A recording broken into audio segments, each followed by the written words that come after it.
This is the Lone Crater YouTube. We hope this video helps. You start with the essentials. Check your iPhone supports using an eSIM and a physical SIM simultaneously, then insert the physical SIM now.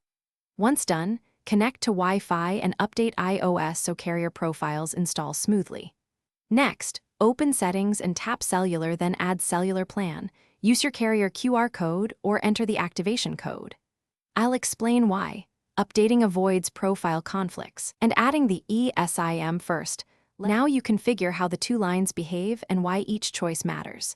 You should label plans so apps and contacts show the right number. Then assign a default line for voice and SMS, and separately set iMessage/FaceTime to the line you prefer. After that, choose which line handles cellular data. You can allow cellular data switching to let iPhone use the other line for data when on a voice call. Make sure contacts use the correct label to avoid accidental calls. Finish by testing. Place calls, send SMS, and browse on mobile data from both plans to verify behavior. If eSIM activation fails, first restart your iPhone and rescan the QR code. Next, contact your carrier because some activations require server-side provisioning. If intermittent issues persist, reset network settings as a last resort. Remember to back up your iPhone first. One key troubleshooting tip.